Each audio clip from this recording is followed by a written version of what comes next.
Reason ఏంటి? National politics ఇంకేదన్నా మీరు సీఎం కావాలని గోల్ అయిపోయింది, వేరే గోల్ ఏమైనా పెట్టుకున్నారా? లేదు నర్సింగ్, నేను 10 ఇయర్స్ 2034 వరకు ఏ గోల్ లేదు. 1994లో 2 సార్లు తెలుగుదేశం పార్టీకి అధికారం ఇచ్చారు.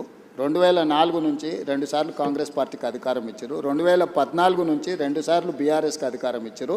2024 నుంచి 2 సార్లు నాకు అధికారం ఇస్తారు ప్రజలు. నాకు స్పష్టత ఉంది. 2034 వరకు ఇక్కడనే ఉంటా, ఈ ప్రజల కోసమే పనిచేస్తా. $1 ట్రిలియన్ ఎకానమీని అక్కడికి తీసుకెళ్ళి 2047కి $3 ట్రిలియన్ ఎకానమీ ఏదైతే మన నరేంద్ర మోడీ గారి ముందు స్పష్టంగా చెప్పినాం. భారతదేశం $30 ట్రిలియన్ ఎకానమీ ఏదైతే వికసిత్ భారత్ 2047 లక్ష్యంగా పెట్టుకున్నారో, ఈరోజు మనము 3% లోపల జనాభా ఉంటే 5% జీడిపి కంట్రిబ్యూట్ చేస్తున్నాం.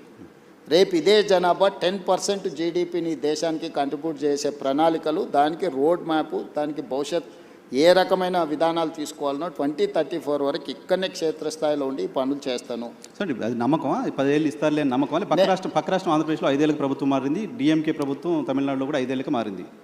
నా జీవితంలో నేను జడ్పీటీసీ అవుతా అనుకున్నప్పుడు జడ్పీటీసీ అయినా, నేను ఎమ్మెల్సీ అవుతా అనుకున్నప్పుడు ఎమ్మెల్సీ అయినా, ఎమ్మెల్యే కావాలనుకున్నప్పుడు ఎమ్మెల్యే అయినా. 2014లో ఎంపీ అవుతా అని చాలా ప్రయత్నం చేసింది, నీకు కూడా తెలుసు కదా. కాకపోతే 19లో అయినా అదే మల్కాజ్గిరి నుంచి, 14లో కూడా మల్కాజ్గిరి నుంచి అవుతా అని చెప్పింది, తెలుసు కదా. అక్కడ మిస్ అయినా కూడా 19లో మళ్ళీ అక్కడి నుంచి అయినా. జిల్లా పరిషత్ మెంబర్ ఉన్నప్పుడే తెలంగాణ వస్తే తెలంగాణకు ముఖ్యమంత్రి అవుతా అని చెప్పిన. అవునా? చెప్పారు, నీతో చెప్పిన కదా, నీకు గుర్తుంది కదా.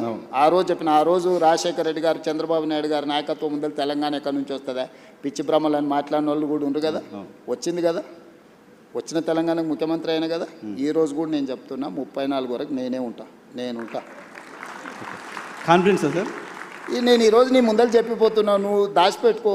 34 తర్వాత నేను జాతీయ రాజకీయాల వైపు పోయినప్పుడు ఆ రోజు వచ్చి నువ్వు అడుగు. నువ్వు ఆ రోజు చెప్పి 34 వరకు ఇక్కడ 34లో గెలిస్తే కూడా రేవంత్ రెడ్డి సీఎంగా ఉండరు, వెళ్ళిపోతారు. 34 తర్వాత మొత్తం 100% సీట్లు గెలిపించి కాంగ్రెస్కి అధికారం ఇచ్చినా కూడా నేను ముఖ్యమంత్రి పదవి తీసుకోను.